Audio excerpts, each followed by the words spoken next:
pessoas com mais de 60 anos aí desse campo, vocês podem parar de conversar, não?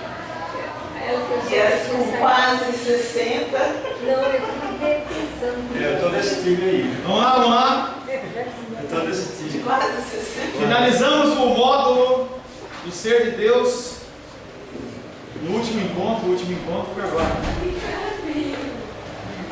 Falando que se Deus não fosse um ser espiritual, Ele não seria o mais perfeito. Falamos que se Ele não fosse puríssimo, as pessoas, conforme elas fossem crescendo, elas iam chegar no nível de Deus ou passar. Isso não é possível. Deus, se Deus não fosse um ser espiritual, Ele não seria um ser, ele não seria um ser incorpóreo. Vamos falar novamente sobre corpo. Como um ser espiritual, Deus é um ser que não tem corpo. Esse é um dos conceitos mais óbvios do Deus das Escrituras. Ele não tem forma, ele não é mensurável espacialmente, não possui qualquer tipo de aparência, não tem olho azul, não tem barriga tanquinho, não usa aquelas togas gregas e romanas. Se você vê realmente a imagem da aparência de Cristo, ela não tem nada a ver com aquele homem, entendeu? Com cabelo cacheado, babyliss, entendeu? Nada a ver, entendeu? Era uma figura comum da época. O tom de pele dele é um tom de pele mais ou menos do tom de pele do Sebastião, que é mais escuro. Olhos dele, o olho natural ali da região, no máximo castanho claro, mas eram normalmente castanhos escuros ou pretos. Então, não há como você dar forma para esse Deus. Esta verdade está explícita no segundo mandamento. Por essa razão, ele abomina qualquer forma que o ser humano possa lhe dar. Êxodo capítulo 20, verso 4. Edilene, por gentileza. Êxodo 20, verso 4.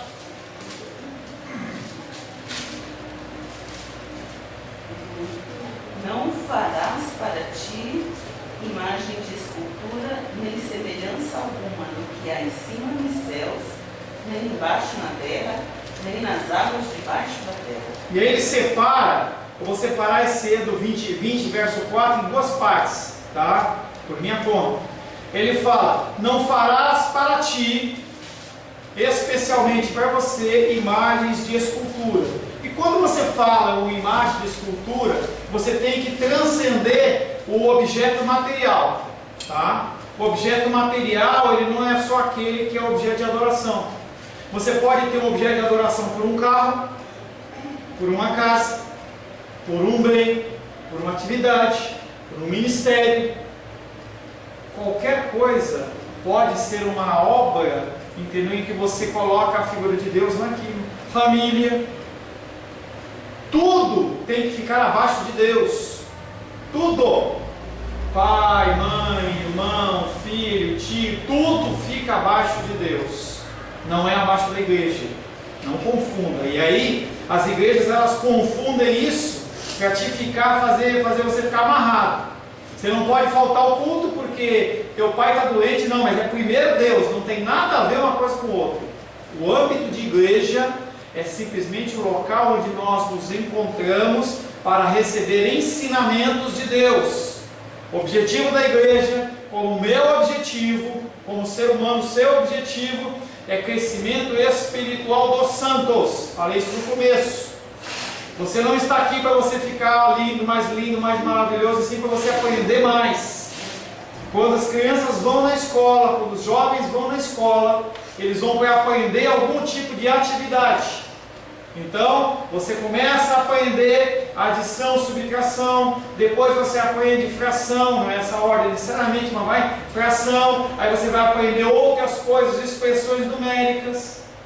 Vai ao português, você aprende letras, depois você aprende sílabas, aprende palavras. Tudo isso você aprende com um objetivo, que é o caso do casamento. Por que namorar, biblicamente? Por que namorar se não vai casar?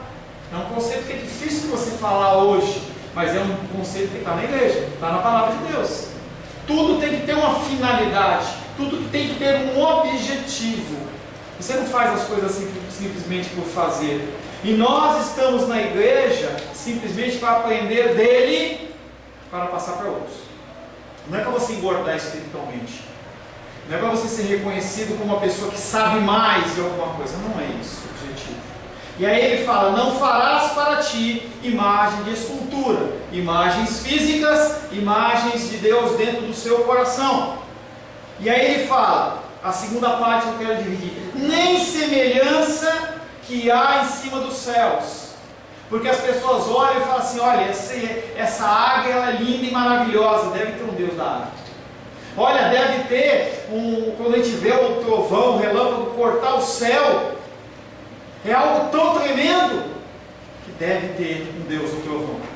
E aí tem o Deus do trovão na cultura japonesa, tem o Deus do trovão na cultura afro, tem o Deus do trovão na cultura grega, tem o Deus do trovão na cultura romana. Em toda a cultura tem o Deus do trovão, o Deus da chuva. Você vai na cultura indígena, as pessoas elas têm também os seus objetos de adoração, e Deus fala: não faça semelhança alguma do que há em cima dos céus, nem embaixo da terra, nem nas águas, nem debaixo da terra. Nada, não há nada que você possa criar como comparação a esse Deus. Se você faz isso, você está fazendo algo abominável a Deus.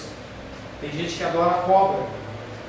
Se você vê uma passagem lá do Pentateuco, as pessoas elas começaram a murmurar, e aí Deus mandou serpentes abrasadores. Eu não tenho a mínima ideia do que é essas abrasadores, mas devia ser bem brava. E aí as cobras lá no meio do povo picavam, o cara morria, picava, morria. E morreu 10, morreu 100, morreu 1000, morreu 5000. E aí o povo começou: Moisés, nos ajuda, nos ajuda.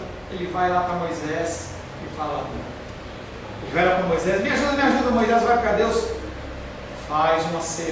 Coloca uma estátua de madeira, constrói uma serpente de bronze e coloca lá, fazendo tipificação de quem? Jesus Cristo. Tanto que o símbolo da medicina, o que é? O pauzinho com a palminha. Tá? Você acha que veio de onde o negócio da medicina? De lá. Tá? O que acontece? Passou, o povo olhava para o pauzinho, tinha sido picado, era curado. Mas chegou um tempo em que acabou aquilo. Não tinha mais serpente. Alguém pegou aquele pauzinho lá com um negocinho e falou assim: deixa eu guardar lá em casa. Esse pauzinho com essa serpente vai aparecer 200, 300 anos depois, em que eles adoravam e deram um nome para aquela divindade, Neustan. Eles continuavam adorando a serpente como um objeto de cura para eles. Não façam para ti imagem de escultura, semelhante alguma no que há nos céus, acima dos céus, embaixo da terra, nas águas debaixo da terra. Deus ele pode tomar forma temporariamente? Sim, nós já vimos isso em algumas passagens, em que Deus ele se manifesta através de uma forma, entendendo que quem se manifesta não é a figura de Deus Pai, mas é a figura de Deus Filho. Nós já falamos extensivamente a respeito disso. Um exemplo só, naquela manifestação de Moisés lá com as ovelhinhas no deserto, aquela sarça ardente que pega fogo e não se consome, ali era a figura de Jesus Cristo se manifestando para ele como a figura do eu sou como Deus. E isso chama-se manifestação teofânica. É Deus se manifestando de alguma forma que nós possamos entender. Ele faz isso, seja a forma humana. Nós já falamos de Josué, quando aparece lá a figura de um soldado, de um general, e Josué fala: você está com a gente, pô? Figura de Cristo ali, manifestação teofânica de Deus. Deus pode tomar formas temporariamente, como fez algumas vezes. Essas formas que Deus assume são chamadas de teofanias, mas não são formas essenciais de Deus e nem para ser usada em adoração. Não é para ser usada. Vou adorar agora a moitinha de capim. Não é isso. As pessoas elas vão para Israel com essa ideia. Nunca fui para Israel. Deve ser maravilhoso ir para Israel. Não penso em gastar tanto dinheiro para ir lá. Tem outras prioridades na minha vida. Mas as pessoas elas vão para Israel para quê? Será que é só para conhecer ou para buscar poder? Se você perguntar para a grande massa que vai nos sites, nas pessoas, porque eu vou lá, porque eu recebi algo especial de Deus, eu tenho que ser batizado no Rio Jordão, sendo que eu fui batizado porque Jesus foi, então eu também sou aqui, algo diferente. E aí os homens que não são de Deus, que são os lobos que a gente tem falado domingo à noite, o que eles fazem? Vão lá, olha, eu trouxe esse controle de Israel, ele é ungido, ele custa, eu paguei 10 reais, mas para você eu vendo por 1.000. Ai, eu quero esse controle de Israel. Eu compro a água que veio de Israel, eu compro o óleo que veio de Israel, eu compro... Faz diferença. Não entende? Eu já falei para vocês que dar poder espiritual a algo, qualquer coisa, mesmo um crucifixo. Se você der poder espiritual, olha, eu vou andar com esse crucifixo aí, porque se eu ver um vampiro, eu faço assim. Não. Se você der poder espiritual para qualquer coisa, um copo de água, olha, enche esse copo de água, que eu vou fazer uma oração por você e você vai tomar água. Se você fizer isso, você está praticando um ato de feitiçaria.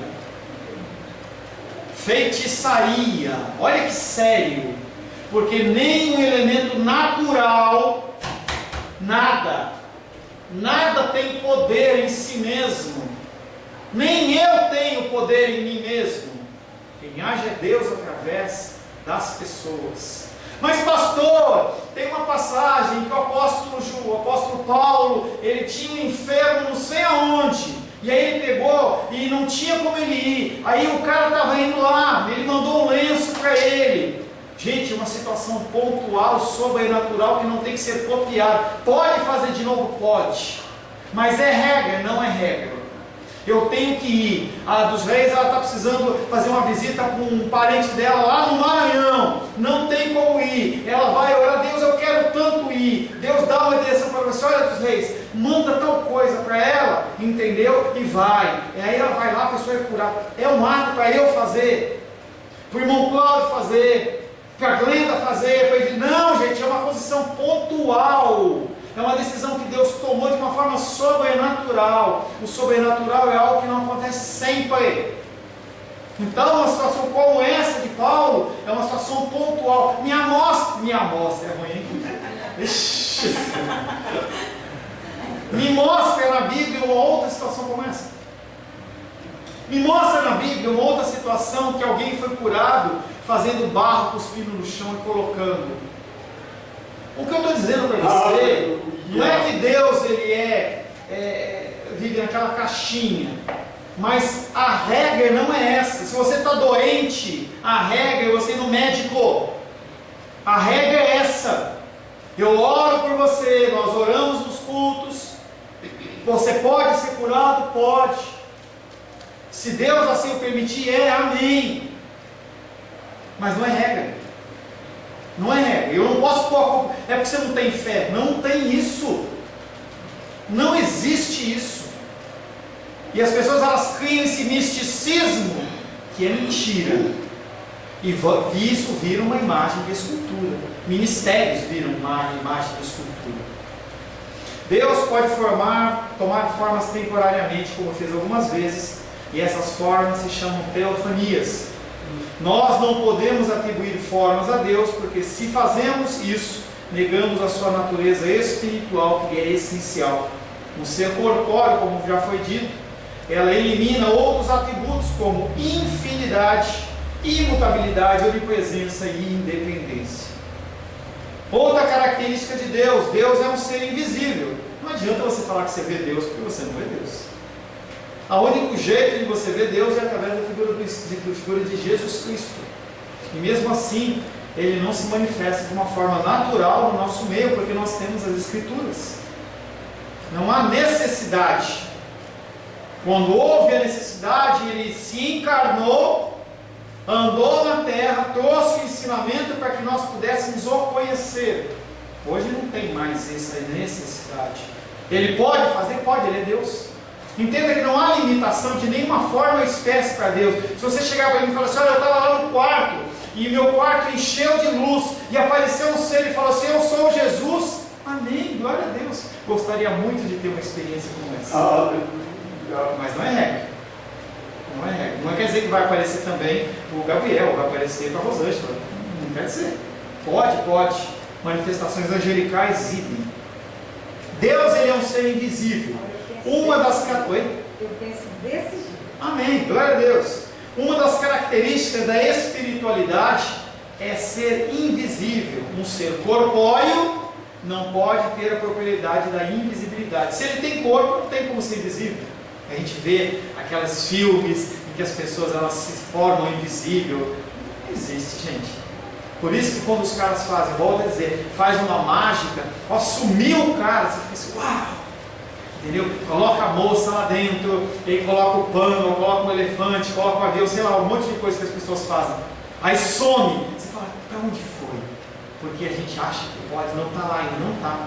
Perigoso é quando coloca aquelas facas, coloca a mulher lá dentro e as facas vão.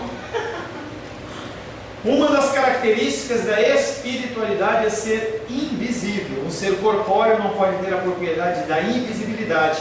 Embora haja coisas materiais que não sejam visíveis, por exemplo, ó, o que eu estou sentindo em mim aqui? Vento. Você consegue ver? Não. A menos que seja fumaça, não é vento. Mas eu não consigo ver o vento. O vento, ele é material, só que invisível. É matéria. O vento, ele é material, só que nós não conseguimos enxergá-lo. Ele não é imaterial, ele é material. Todo corpo que tem membros, como um corpo, é visível. Como Deus não possui corpo, ele é invisível. Qual é a forma do vento? Não sei te dizer. Mas você consegue colocar ele numa bexiga. Ele pode ficar uma forma redonda. Ele está lá dentro. Ele tem forma, ele é material. 1 Timóteo 1,17.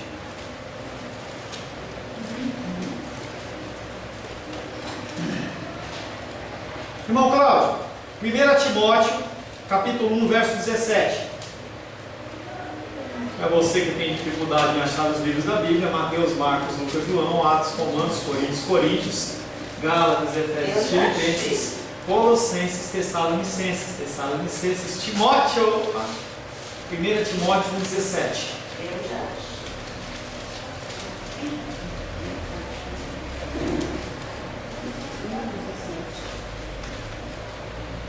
1 Timóteo, capítulo 1,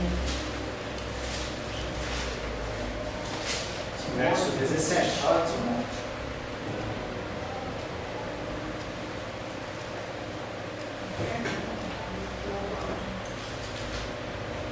Mais alto. Irmão Cláudio, 1,17.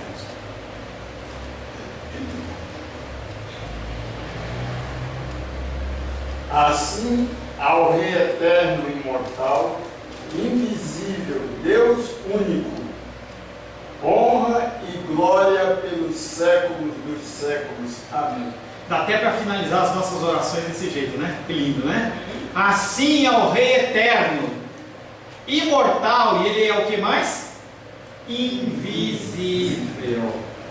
Deus único, não há outro como ele, incomparável, maravilhoso, majestoso e bendito. Honra e glória pelos séculos dos séculos. Amém. E a gente falou que séculos dos séculos é apenas uma unidade de medida para a gente entender de eternidade.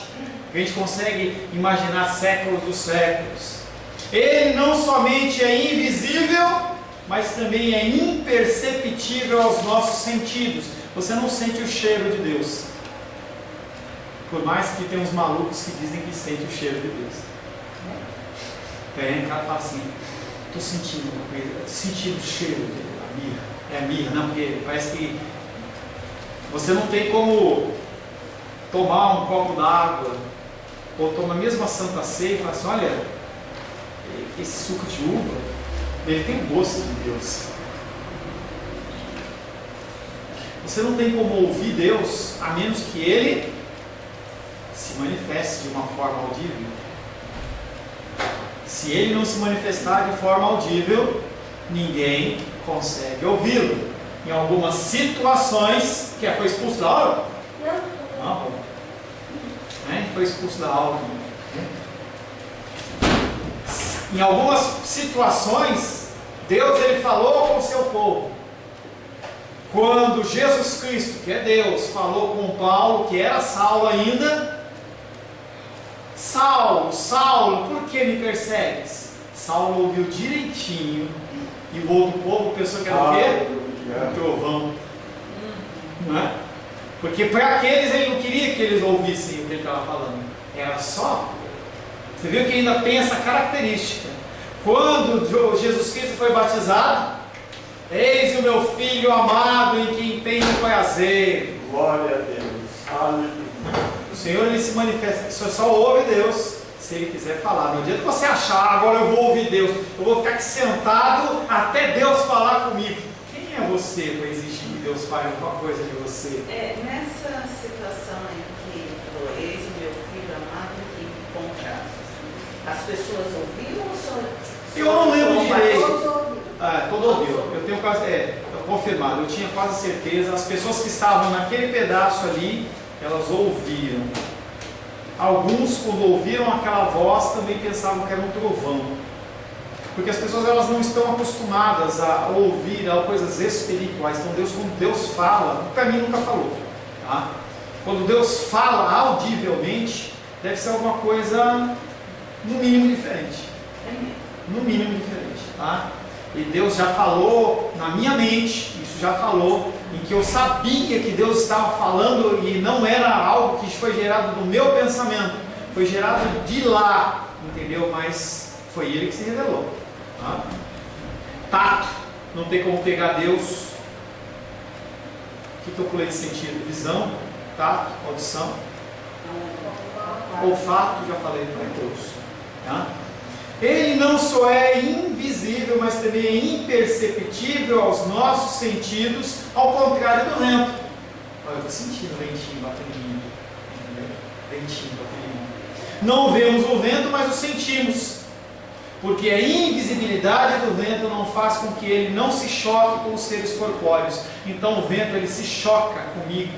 O que acontece é que a característica do vento é que ele passa por mim e continua indo. Em contraste com eles, Deus é incapaz de ser visto e percebido pelos sentidos humanos, a menos que se comunique com os seres humanos e se faça perceptível.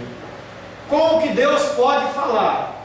Ele pode falar através de anjos, através de profetas, através de manifestações sobrenaturais teofânicas. Ele pode falar através de sonho. Falou na Bíblia através de sonho? Falou inclusive com homens ímpios. Lembra do faraó? Quando antes de chamar José, ele teve um sonho. Quem falou com ele? Foi o cão? Não foi o diabo. Foi Deus que falou com ele. Trouxe para ele uma situação. Com Daniel lá com o rei Nabucodonosor, mesma coisa. Quem falou com ele? Fala com sonhos. Mas todas essas formas são formas o quê? Sobrenaturais. Porque tem a forma natural e a forma sobrenatural. Tem a forma ordinária. Eu já falei para vocês que se alguém falar que você é um ordinário, não, ele não está te xingando. Ele está falando que você é uma coisa comum. Nota 5. Entendeu? Tem as formas ordinárias e as formas extraordinárias. Então todo esse grupo e todas as outras que você quiser imaginar que Deus possa falar são sobrenaturais ou extraordinárias. Qual que é a forma natural e ordinária de Deus falar? Ele escolheu fazer isso. Se você quer falar com Deus, se você quer conhecer a Deus, Escrituras. Mesma oração. Você não conhece Deus através da oração, porque a oração é você falando para Deus. Ele pode até falar com o coração, mas você não conhece. Para conhecer Ele é aqui. É aqui que você conhece as ordenanças dele. É aqui que você conhece os pensamentos que nos foram revelados, forma de agir, o que você tem que fazer e tudo mais. Está aqui. Não tem outra. Se eu trouxer um outro ensinamento diferente, heresia. Então qualquer coisa que você não encontre na Bíblia, fica ligado. Vai buscar de Deus, se isso é de Deus ou não é de Deus. Suas obras são visíveis, mas não seu ser. Eu consigo ver a água, eu consigo ver os animais, as árvores, consigo te ver. Vocês são criaturas de Deus como eu assim sou. Jesus nos mostra a natureza humana de Deus, mas não o poderia fazer em relação à sua natureza divina. Nós podemos conhecer a figura de Deus, Jesus Cristo, e as pessoas fazem fotos, desenhos, formas e tal, mas a forma divina não tem como a gente saber. Quando a gente vê Isaías, que teve uma visão, ele fala sobre algo, ele começa a falar do que ele está achando, um chão de cristal, tal, uma forma assim, mas não dá para fazer. Quando Moisés olha e fala assim, Deus, mostra-me, se mostra para mim. Aí Deus fala assim, olha, eu vou mostrar para você um atributo meu, bondade. E ali ele se manifesta de uma forma humana, para que Moisés pudesse contemplar alguma coisa, só porque Moisés, para ele, era especial e ele quis fazer aquilo. Mas não quer dizer que Deus tem costas. Não é que Deus pode ser visto, Deus, o cabelo de Deus é escuro, é loiro. Não tem como você ver. Ele se manifestou para que Moisés, porque ele queria agradar Moisés, que é o que muitas vezes acontece na minha vida e na sua vida, que você pede alguma coisa a Deus e ele te concede. Lucas 24:39, vede as minhas mãos e os meus pés, que sou eu mesmo, apalpai e verificai, porque o Espírito não tem carne nem ossos, como vedes que eu tenho Jesus Cristo no momento pós-ressurreição, se apresentando para os discípulos, não como Espírito, porque se fosse Espírito ninguém ia ver. Ele se manifesta do mesmo jeito que era antes, 100% homem, 100% Deus, mas agora de uma forma glorificada. Portanto, é impossível para o ser humano ver a Deus, porque esse não pode ser percebido pelos nossos sentidos visuais. Não é uma questão de falta de oportunidade, mas de incapacidade. É uma propriedade divina não poder ser contemplada por olhos humanos. 1 Timóteo 6,16. Quem não leu ainda? Lembra? Gabriel, 1 Timóteo 6,16. 6,16. O único que possui imortalidade e habita em luz inacessível, a quem homem algum jamais viu, nem é capaz de ver. A ele honra e poder eterno. Amém. O apóstolo Paulo está falando com Timóteo e diz, olha, eu estou me referindo ao único imortal. Eu estou me referindo àquele que habita numa luz inacessível. Inacessível. A quem homem algum jamais viu e nem é capaz de ver. Entenda que, e aí tem uma série de linhas teológicas que fala sobre você vai ver a Deus ou não ver a Deus. O consenso é que nós vamos contemplar Cristo e não contemplar Deus. Estou preocupado com isso, eu quero falar, entendeu? Eu quero falar. O que os teólogos dizem é impossível ver Deus, porque Ele é invisível. Mesmo quando nós estivermos na glória, que o nosso corpo corruptível, ele se torna incorruptível, nós vamos continuar sendo seres finitos. E o único que tem acesso a Ele é a figura de Cristo. Não sei. Vamos ver quando a gente chegar lá. Amém? Quando a gente chegar lá, a gente vê. Nona característica, Deus é um ser imortal. Nós já lemos em 1 Timóteo 6,16 que Ele é o único que possui imortalidade. E aí o vampiro diz que ele é imortal. Aí o Highlander, que era um filme que tinha antigamente, o cara vivia através das horas, imortal. Não existe aquele que não pode ser morto. É apenas Deus. Todos os outros seres, homens, anjos, são mortais, são passíveis de finitude. Isto é, são passíveis de terem sua existência finalizada. Os homens são mortais porque não somente são separados de Deus por causa dos seus pecados, mas são separados de si mesmos quando o corpo se separa do espírito. Todavia, Deus tem existência eterna. Ele é a origem de todas as coisas e a vida está nele. A vida de Deus não é derivada de nada. Ele é original, ele não é pirata. Ele é original, sendo a existência dele eterna e indestrutível. Não tem como se destruir a Deus. Mesmo os deuses gregos, você tem uma figura de um deus Cronos, que é antes do Zeus, do Poseidon e do Hades, entendeu? Em que aquele deus ele foi subjugado pelos seus filhos. Não, o nosso Deus ele não pode ser contido nem destruído. 10ª característica. Deus é um ser simples. Como assim, pastor? Simples porque ele não é composto.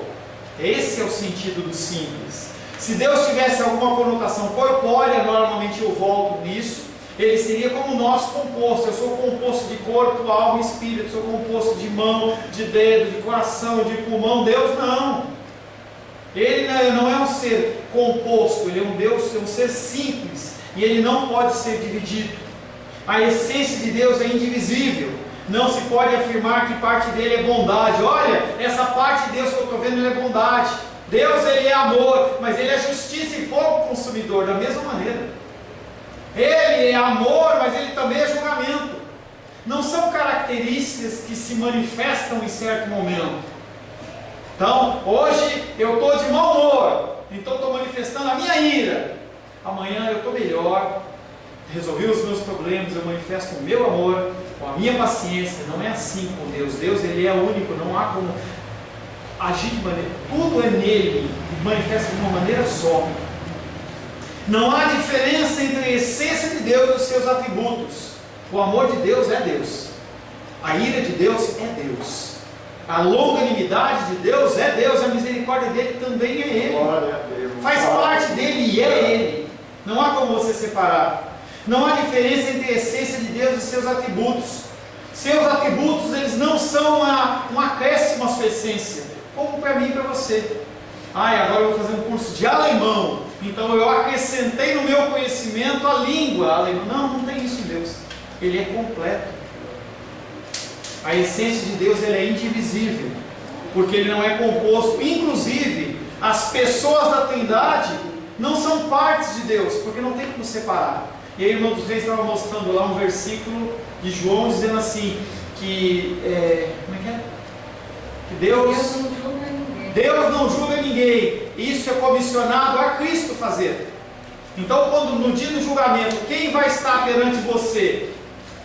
Deus, na pessoa de Jesus Cristo. Mas não quer dizer que o Espírito Santo foi dar uma volta ou Deus foi pescar. Não, está todos os três ali, mas ali está se manifestando a figura de Cristo. Aleluia. A aplicação disso que a gente falou sobre espiritualidade, em especial no dia de hoje.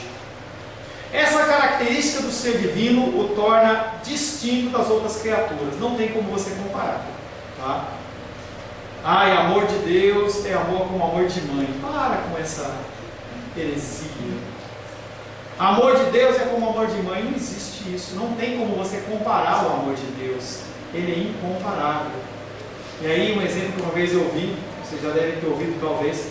A mãe cria o filho, aí o filho desgringola. Aí a mãe olha para ele e fala assim: é isso que você me dá de paga? Eu carreguei 9 meses você no meu ventre e você está fazendo isso para mim? Conversava com uma pessoa essa semana e ela falava assim que o filho olhou para a mãe e falou assim: você não presta, sua vagabunda. E aí a mãe ela continua amando, é isso? Amor de mãe não é igual ao amor de Deus. O amor de Deus ele é incomparável. O amor de Deus é um amor chamado de agape. Não é ágape, porque é uma palavra grega e não é uma palavra paroxítola. A gente mete um acento achando que é uma palavra portuguesa. E se alguém falar agape, não tem problema. Ágape, tá? Não é esse o problema. Estou só te ensinando o que é certo. O amor agape de Deus, ele é um amor que não tem nada em troca. Jesus Cristo ele sai do céu dos céus para morrer por mim e por você. O que você vai dar em troca para ele? Tem um versículo que a Naldinha fala, gosta de ler, que ela fala assim: o que daria eu em troca de todos os seus benefícios? O que você pode oferecer para Deus? Nada. Nada. O amor dele é incondicional, é imutável. E se você não o amar, ele continua te amando. E se você pecar contra ele, ele continua sendo o mesmo Deus. Tem o julgamento, tem as consequências, mas o ser dele não muda. Agora, a irmã dos reis, ela não falou bom dia para mim, eu vou fazer o seguinte, vou dar um gelo nela. Não existe isso com Deus. Não existe isso com Deus. Pastor, você está dizendo que a gente não pode dar nada para Deus. Nada. Porque a nossa vida não é nossa, mas, por exemplo, ele nos criou. Então, eu estou viva. Se eu morro pelo Evangelho, se eu dou a minha vida, se eu vou lá para o Estado Islâmico, sou degolada, sou queimada, afogada, sei lá o quê. Eu dei a vida, foi assim, não era minha, mas é o que eu tinha, é o que eu tinha. Pergunta: você acha que você entrar numa condição dessa foi uma decisão sua ou foi dele? Ou você acha que é natural alguém sair Mas daqui? eu dei o sim, eu confirmei o IT. Se ele me mandou ir, eu fui. Você vai, independente de você dar sim ou não. Se ele tem um propósito específico para você cumprir algum desígnio, você vai. Ele vai colocar esse desejo no seu coração. Tá a minha vida aqui. Você acha que é mais cômodo para mim? Humanamente falando, você acha que é mais cômodo para mim eu estar vivendo financeiramente dependendo da igreja ou dependendo do meu trabalho? O que é mais cômodo? Dependendo do trabalho. Claro, eu posso trabalhar mais horas, eu tenho um trabalho que eu estou desenvolvendo de tradução. Se eu dedicar todo o meu tempo por tradução, eu tiro 5, 6 mil reais por mês. Você acha que isso é algo inerente a mim? Ou é inerente a Deus ter colocado no meu coração? Claro que tem responsabilidade humana, tem todo um contexto, entendeu? Mas as coisas acontecem porque Ele mandou, porque Ele determinou. Se você for lá, entendeu? Inclusive se você for lá por sua conta, não vale nada. Eu vou, e isso aconteceu muito na história. As pessoas elas começaram a buscar onde estão matando o cristão, porque eu quero ser mártir. Olha o nível que entra o ser humano. E o cara ia lá para morrer.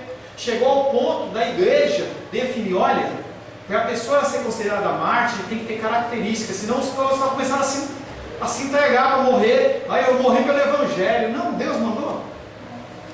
Tem que ir por amor, como disse a Bíblia. Mas esse amor não é um amor nosso, é um amor que Ele implanta nos nossos corações. Mas ele assim, trabalho. Não, é responsabilidade humana. É a nossa, porque você é salvo, você tem obrigação de fazer isso. Você recebe todo mês lá da aeronáutica? Eu espero continuar. Não, até esse mês você recebeu? Você falou quantas vezes você ligou para lá para alguém para falar, obrigado? Não, mas Ah, obrigação. Então, é obrigação. A obrigação minha como cristão é agir como cristão. E se Deus me comissiona a fazer tal coisa, eu tenho que fazer. Não faço mais que obrigação. Até a morte. Até a morte. Mas tem valor, pastor. O que eu quero dizer tem valor, não é possível. Muito mais distante ele se torna de nós. Essa característica do ser divino torna absolutamente distinto as suas criaturas, mesmo dos anjos, que são seres espirituais mais finitos. Muito mais distante ele se torna de nós, pois além de ele ser um ser infinito, nós somos seres físicos, totalmente inseridos num contexto da qual nós não podemos sair. Nós vivemos no contexto que nós vivemos e ponto. Família, trabalho e tudo mais. Deus então, na sua bondade, decidiu dar-se a conhecer a nós, através de Cristo, através da sua palavra. A princípio ele usou teofanias, depois ele usou profetas, e hoje usa eu e você, através da palavra. Porém mais tarde, num tempo devido, ele usou Jesus, que veio refletir exatamente o que ele era. Essa característica nos coloca numa posição de total dependência dele, para que o conheçamos. É por essa razão que o Filho se encarnou, para revelar quem era o Pai. Se Cristo não se encarnasse, nunca conheceríamos de verdade o Pai. Se a espiritualidade de Deus nos obriga a nos curvar diante da invisibilidade, imortalidade, simplicidade, para pedir clemência, perdão e graça sobre graça, para que continuemos a existir como seres visíveis, mortais e compostos e, portanto, finitos. Minha obrigação, como pastor, agradecer todos os dias, porque Ele me dá o privilégio de estar aqui na frente de vocês. É a minha obrigação, não é o meu desejo. Eu sou ser humano, eu quero, como você, viver numa boa, eu quero, como você, viver viajando, ou você acha que não? Viver com um carro novo, uma casa grande, comendo nos melhores restaurantes, é o desejo de todo ser humano. Mas o nosso obrigação é viver em obediência a Ele. Tanto que Ele, já falei isso para você, Ele nos promete o pão nosso de cada dia. Mas Ele pode nos dar o filé mignon? Pode. Mas não é sempre que Ele dá. E nem ele tem obrigação de dar. Se ele está abençoando a sua vida com o salário da aeronáutica todo mês, não é obrigação dele. Ele faz porque ele é gracioso com a sua vida. E aí você vê que muda muito o conceito do que as igrejas estão fazendo hoje. Eu faço obrigando Deus a fazer algo que eu quero. Os hinos e os louvores têm sido pautados no que o homem quer e não no que ele tem que receber. E o que acontece? Se a pessoa não tem, ela pende para um lado, pende para o outro, que é o que a palavra de Deus diz, todo vento de doutrina. O apóstolo Paulo olha para a igreja da Galácia e fala assim: me espanta que vocês estejam mudando deste evangelho que eu falei para vocês para um outro evangelho. Estou falando de igreja, estou falando de denominação, não é isso? As pessoas, elas veem aquele peso de agir desse jeito que eu estou te falando. Não, eu quero é ser reconhecido. Aí eu vou para um lugar em que a pessoa fala assim: não, Edilene, você tem valor, o Espírito Santo se move em você, ele morreu por você, você é lindo, você é maravilhoso. Você fala: mais, eu preciso, eu mereço. E não tem nada disso na Bíblia.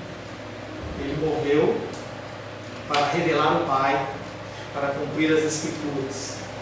De sobra nós, e isso é um grande, enorme privilégio. Um dia nós vamos poder contemplar esta glória, essa majestade de Deus face a face. Se não, perante Deus Pai, figura de Deus Filho, não importa, nós vamos estar em outro patamar. Nós devemos depender inteiramente da sua bondade, numa atitude de submissão à sua natureza espiritual, que não é igual à nossa. Não tem como você chamar Deus de um cara lá de cima, o brother, o irmão, o chegado. E aí, Deus? Cuidado. Não é que está sendo blasfemo, não é isso.